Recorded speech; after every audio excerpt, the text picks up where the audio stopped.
On the day of my daughter's funeral, the church office staff called and said, "She left you a bag." My daughter, Elena Vaughn, had been gone only hours. I stood there frozen, phone still pressed to my ear, as the words sank in. Elena Vaughn, my only child, just 40 years old. How could she have left anything behind when we had just buried her? I drove straight to the church office, hands gripping the wheel so tight my knuckles turned white. The staff member handed me a plain black bag with my name written on the tag in her handwriting. Inside were a second passport, $1 million in cash, and a phone. My heart pounded as I switched on the phone. A video file waited on the screen. I pressed play. Elena appeared, her face pale and exhausted, voice trembling but clear. "Dad, if you're watching this, I'm already gone. They did this to me. Please, watch everything. Don't trust anyone." The video cut off abruptly. I sat there staring at the screen, the bag still open on the table, $1 million scattered beside me. What had my daughter discovered? Who had she been warning me about? Before we continue, if you're enjoying stories like this, hit that like button right now, subscribe for more, and drop a comment. Have you ever suspected someone close to you? Let me know down below. That same evening, I sat down with the phone in my study and played the full video Elena had left. The recording ran for nearly an hour. Elena spoke directly into the camera from different locations around her house, her voice steady at first, but growing weaker as the clips progressed. She explained how Brent Holloway had started changing small things in their daily routine 6 months earlier. He would handle her medication himself, claiming it was to help her rest. At first, she thought it was caring, but then she began feeling dizzy and exhausted after every dose. Elena described the day she secretly recorded Brent and Sophia Mercer talking in the living room. Sophia Mercer was the woman Brent had introduced as a business consultant for the family company. In the hidden recording, Brent told Sophia that the medication adjustments were working exactly as planned. They discussed how Elena's increasing frailty would make it easier to have her declared unfit to manage the business. Elena paused the video herself in one clip to show me the exact pill bottles before and after the switches. She had labeled the dates and saved the old bottles in a drawer. As the video continued, Elena pulled out printed bank statements she had copied from Brent's laptop. She pointed to large transfers from the company account, each one routed through a shell account before landing in a private fund linked to Sophia Mercer. The amounts added up quickly, tens of thousands at first, then hundreds of thousands over just a few months. Elena read the transaction numbers aloud so I could verify them later. She said Brent had convinced her to add his name to the main accounts last year, and now he was using that access to move money without raising alarms. Elena went on to detail 3 specific nights when she overheard Brent on the phone with Sophia Mercer, planning the next steps. They talked about speeding up the process because Elena had started asking questions. In one late-night conversation, Brent laughed and said the doctors would never connect the symptoms if they kept the doses low and varied. Elena showed me the calendar on her phone, where she had marked every day her health took a noticeable turn. The pattern matched the dates of the transfers exactly. She saved the hardest part for the end of the recording.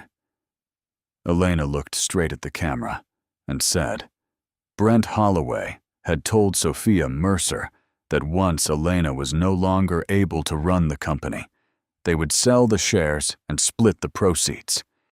Sophia Mercer had replied that she already had the paperwork ready to transfer ownership the moment the doctors signed the necessary forms. Elena had managed to copy those draft documents too. She held them up to the camera so I could see the forged signature lines prepared in advance. By the final minutes of the video, Elena's voice was barely above a whisper. She reminded me that the $1 million in the bag was money she had quietly withdrawn over time. Money she wanted me to use only for this fight. She repeated that the passport was her emergency plan, one she never got to use. I watched the entire recording twice, pausing only to note down the exact phrases Brent Holloway and Sophia Mercer had used. The evidence was all there, laid out in Elena's own words and documents. I knew then that the situation was far worse than the short clip I had seen at the church office. The transfers, the medication changes, and the planned takeover formed a clear pattern.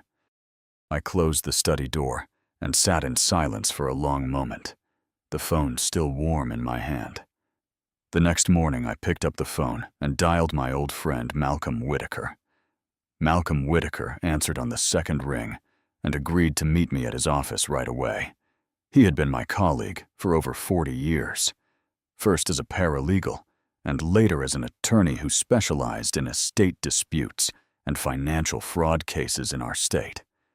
I drove there with the phone and the bag contents in the passenger seat, my mind racing through everything Elena had said in the recording.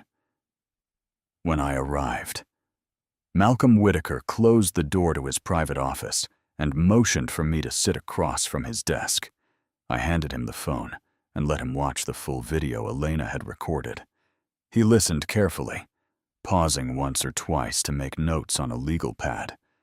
When the video ended, Malcolm Whitaker set the phone down and looked at me directly. He told me the material was compelling, but we needed physical proof and video surveillance to make it undeniable in court. Malcolm Whitaker suggested we start by installing hidden cameras in Brent Holloway's house as soon as possible. He explained that modern wireless models were small enough to hide in plain sight, like inside a clock or behind a picture frame. He gave me the name of a reliable electronics store and described how to set them up so they only recorded when they detected motion, saving power and storage. Malcolm Whitaker emphasized that the footage must upload automatically to a private cloud account that only I could access, with timestamps that could not be altered. That way, any defense attorney would have a hard time claiming the recordings were fabricated. After we finished discussing the cameras, I left Malcolm Whitaker's office and drove to the storage unit where Elena had kept some of her personal belongings from the house. I found the remaining pill bottles she had set aside, each one still bearing the labels she had written herself. I took clear photographs of every bottle from several angles, noting the expiration dates and the contents inside. Then I carefully placed each bottle into a separate plastic evidence bag that Malcolm Whitaker had given me earlier. I labeled each bag with the date, time, and location where I found it, making sure my handwriting was legible and consistent. Next, I logged into the business banking portal using the credentials Elena had included in the bag. I downloaded fresh copies of the transaction history for the last 8 months, focusing on the transfers that went to the shell account connected to Sophia Mercer. I printed out every page at a local print shop, then returned to Malcolm Whitaker's office to review them together. Malcolm Whitaker examined each printout and showed me how to add my initials and the current time on every page to establish when I had obtained the documents. He explained that courts required this kind of documentation to prove the chain of custody, and skipping even one step could give the other side grounds to challenge the evidence. We spent the next several hours going over the proper procedures for handling everything I had collected. Malcolm Whitaker created a master log sheet for the pill bottles, listing the item description, discovery date, location, and the names of everyone who had handled them so far. For the bank statements, He had me sign a separate affidavit stating that I had printed them myself and that they were true copies of the original records. He also instructed me on how to store the physical items in a locked safe at my house, away from any family members, and to keep digital backups on an external drive that I would update daily. Malcolm Whitaker then pulled out a diagram he had sketched based on Elena's descriptions in the video. He marked the best spots for the cameras, one in the kitchen, near the area where medication was usually kept, and another in the home office where Brent Holloway often worked on his laptop. He warned me that I would need to enter the house under a normal pretext, perhaps to collect some of Elena's clothes or personal items that Brent Holloway had offered to return. During the visit, I was to act completely calm and mention nothing about the video or the money. The cameras would start capturing footage the moment they detected movement, and I could check the app on my phone from anywhere, as long as I used a secure connection. By late afternoon, we had the camera app installed on my phone, and the cloud account fully set up. Malcolm Whitaker tested the connection twice to make sure the footage would sync instantly. He reminded me to review the recordings every day, but never from the same location or device, to avoid any pattern that could be traced. We also discussed how long we should wait before confronting anyone, agreeing that gathering at least 2 weeks of footage would give us enough to approach the authorities if needed. I left Malcolm Whitaker's office that evening, with the 2 small cameras in my briefcase and the completed evidence logs in a sealed folder. For the first time since opening that bag at the church office, I had a concrete plan and a trusted partner who understood exactly how to protect the evidence under the law. The pieces were starting to come together, and I knew the next few days would determine whether we could build a case strong enough to hold Brent Holloway and Sophia Mercer accountable. 2 days later, Malcolm Whitaker forwarded me the first batch of bank records he had cross-checked overnight. I opened the files on my laptop and immediately spotted Quinn Holloway's name appearing on several authorization forms. Quinn Holloway was Brent Holloway's daughter from his previous marriage, 21 years old and still living in the family home. Elena had mentioned her only briefly in the video, noting that Quinn Holloway often helped with paperwork around the house. Now the documents showed Quinn Holloway had signed as a witness on 3 large transfers totaling over $400,000, each one dated in the weeks before Elena's health declined sharply. The signatures matched the sample Elena had saved, but the dates raised immediate red flags because Elena had been too weak to leave the house on those exact days. I compared the signatures side by side with the copies Elena left in the bag. The handwriting looked consistent at first glance, yet small differences in pressure and loop formation suggested they had been practiced rather than written naturally. Malcolm Whitaker had already highlighted these discrepancies in his notes and suggested we bring in a handwriting expert later if the case moved forward. He also attached phone records showing calls between Quinn Holloway and Sophia Mercer on the same dates as the transfers, lasting anywhere from 12 to 27 minutes each. That afternoon, I reviewed the camera footage from the first full day of recording. One clip captured Quinn Holloway sitting at the desk in the home office, printing documents and then placing them in a folder labeled with the company name. She spoke on speakerphone with Sophia Mercer, confirming that the latest set of forms had been completed and would be ready for Brent Holloway to review that evening. Quinn Holloway mentioned in passing that Elena had seemed more confused than usual the previous night, which aligned exactly with the medication log Elena had kept. Another segment showed Quinn Holloway opening the medicine cabinet and swapping out one of the labeled bottles for a new one from her bag. She did not hesitate or look around nervously, as if the action had become routine.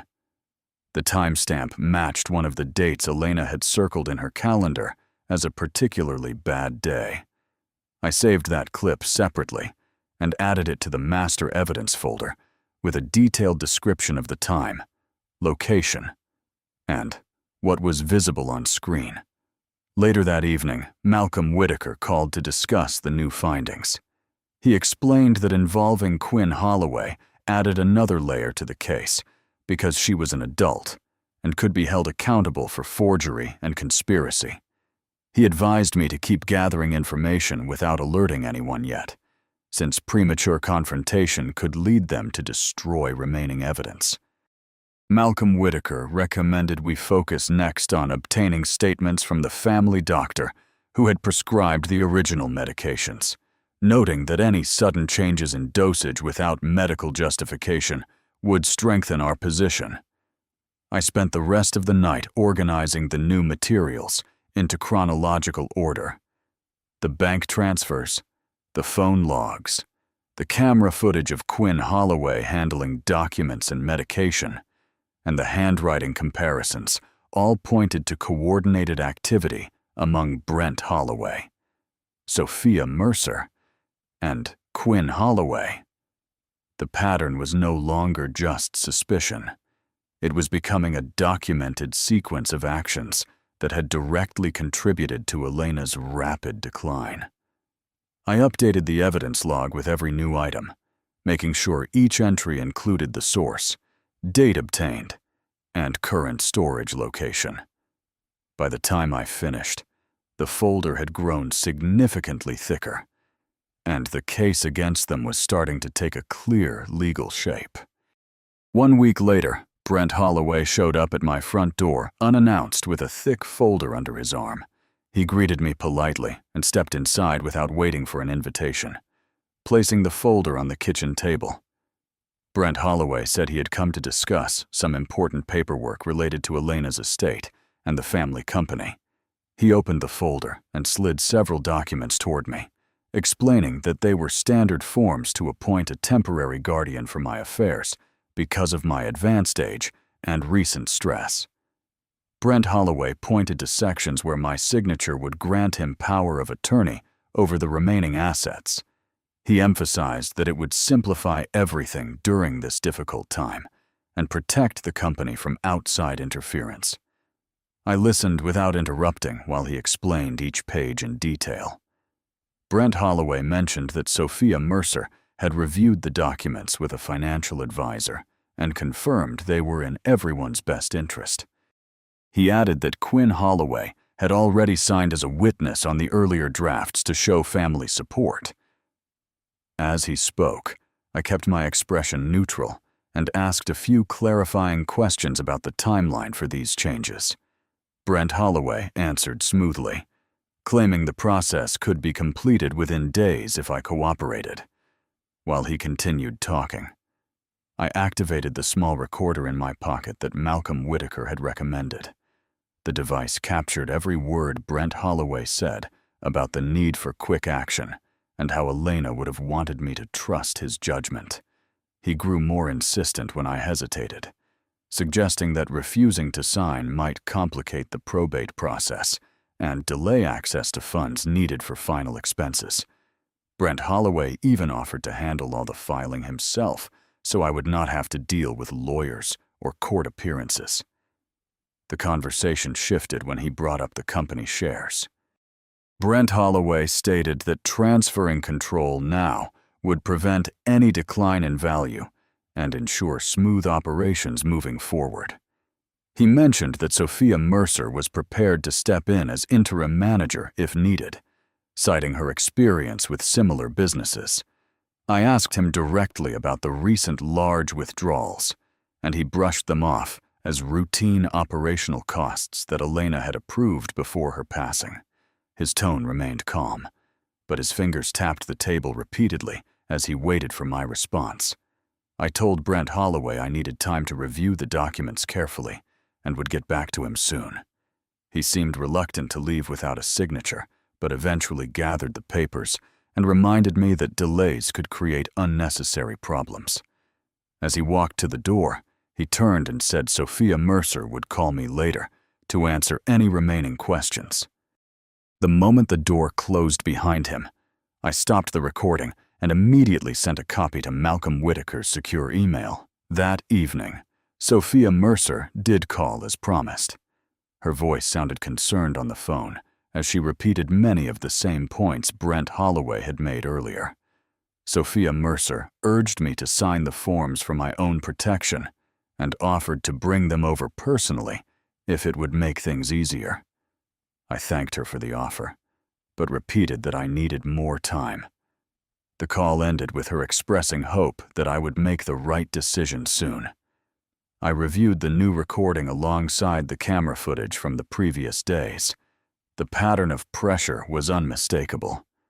Brent Holloway and Sophia Mercer were clearly working together to gain control quickly, using concern for my well-being as the main argument.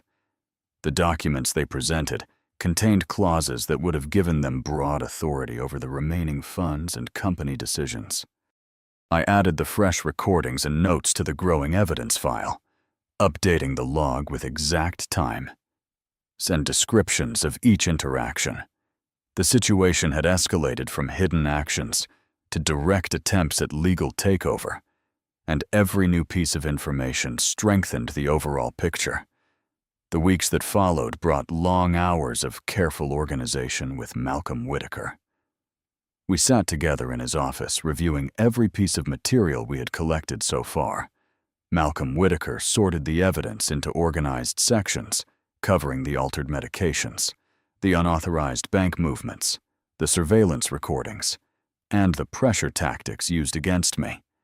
He prepared summary sheets for each category with clear references to supporting documents so the information could be presented efficiently. Malcolm Whitaker arranged for a specialist to analyze the pill samples we had secured. The toxicologist's findings detailed how the contents differed from the original prescriptions and how the changes could lead to gradual physical decline. We incorporated the full report into our files, along with the specialist's qualifications for future reference. Together, we drafted the main legal complaint for the civil action. The filing described the sequence of financial transfers, the medication interference, and the efforts to secure control through guardianship papers. We referenced Elena Vaughn's video statements, the dated camera clips, and the bank statements showing the flow of funds. Malcolm Whitaker ensured each claim was backed by multiple sources to strengthen the submission. We also assembled materials for possible criminal referral. This set focused on the coordinated actions that suggested fraud and exploitation. Malcolm Whitaker explained the difference between recovering assets in civil court and pursuing charges through prosecutors. He scheduled a private discussion with an assistant district attorney to present the key elements. The camera system continued to provide additional context during this period. Recordings showed Brent Holloway and Sophia Mercer discussing strategies to push the legal papers forward and noting my lack of response. They considered involving Quinn Holloway more directly to create a sense of family consensus. Other segments captured them, examining prepared statements that questioned my ability to manage affairs. Malcolm Whitaker conducted practice sessions to prepare me for testimony. He emphasized sticking to verifiable facts and avoiding speculation. We went over potential cross-examination questions, including challenges to the video authenticity and the surveillance setup. He confirmed that the timestamps and installation method would support the recording's validity in proceedings. As the third week ended, we finalized the complete submission package. Malcolm Whitaker conducted a final review of all pages and exhibits, correcting small formatting issues. We produced several duplicate sets and secured the master copies. The documents were now ready for formal filing with the court and service to the involved parties. The groundwork was laid, and the next phase would move the matter into the official legal system. The fourth week arrived and the courtroom filled quickly on the morning of the hearing. Brent Holloway entered with Sophia Mercer and Quinn Holloway beside him. He carried himself with confidence, nodding to several people in the gallery as if the outcome was already decided. The judge called the session to order and reviewed the initial motions. Malcolm Whitaker presented our filing first, outlining the claims of financial misconduct and attempts to seize control of the estate. When it was time for evidence, I stood and described finding the bag at the church office. The judge allowed the video from Elena Vaughn to be played. Her voice filled the room as she detailed the changes in her medication and the transfers she had discovered. The recording showed clear timestamps and her direct statements about Brent Holloway and Sophia Mercer. Brent Holloway shifted in his seat during the playback, but maintained his composure. Malcolm Whitaker then introduced the camera footage. The clips displayed Quinn Holloway handling documents and swapping medication bottles in the home office. Another segment captured Brent Holloway and Sophia Mercer discussing the guardianship papers and ways to pressure me into signing. The timestamps matched the dates on the bank records we had submitted. The judge asked for clarification on how the cameras were installed, and Malcolm Whitaker explained the process with supporting documentation. The turning point came when Quinn Holloway requested to speak. She stood and addressed the court directly. Quinn Holloway admitted signing the transfer documents at Brent Holloway's direction and witnessing the medication changes on multiple occasions. She stated that she had grown uncomfortable with the situation and decided to cooperate after reviewing the full evidence. Her testimony included specific dates and conversations she had overheard between Brent Holloway and Sophia Mercer about accelerating the process. Sophia Mercer's expression changed noticeably during Quinn Holloway's statement. Brent Holloway attempted to interrupt, but the judge silenced him. Malcolm Whitaker followed up by entering the toxicologist's report and the full set of bank statements into evidence. He highlighted how the amounts transferred aligned precisely with the periods when Elena Vaughn's health had worsened. The judge recessed briefly to review the materials. When the session resumed, additional witnesses confirmed irregularities in the company records. The cumulative weight of the video, surveillance, expert analysis, and Quinn Holloway's cooperation left little room for denial. Brent Holloway and Sophia Mercer responded through their attorney, but their explanations conflicted with the documented timeline and physical evidence. By the end of the long day, the case had shifted dramatically. The court scheduled further proceedings, but the initial presentation had exposed the coordinated actions clearly. Quinn Holloway's decision to testify against the others marked a significant break in their united front. When the judge returned to the bench after the final recess, the atmosphere in the courtroom had grown heavy with anticipation. The gavel came down, and the ruling was read aloud. Brent Holloway and Sophia Mercer were found liable for financial exploitation and conspiracy to defraud the estate. Each received a sentence of 25 years in state prison. The court ordered full restitution of the transferred funds plus penalties, and all company shares were returned to my control.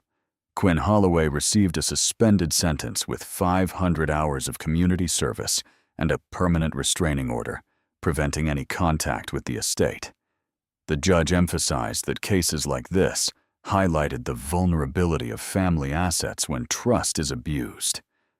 Brent Holloway stood silent as officers approached to take him into custody. Sophia Mercer avoided eye contact with anyone in the room. Neither offered any final statement. The assets they had attempted to seize were frozen immediately, and their personal accounts were subject to liens until restitution was complete. In the American legal system, such convictions often lead to long-term loss of professional licenses and restricted future financial activities. I walked out of the courthouse that afternoon with Malcolm Whitaker at my side. The $1 million Elena had left became the foundation for a memorial fund in her name. The fund supports education programs that teach older adults and their families how to protect assets through proper legal planning and early documentation.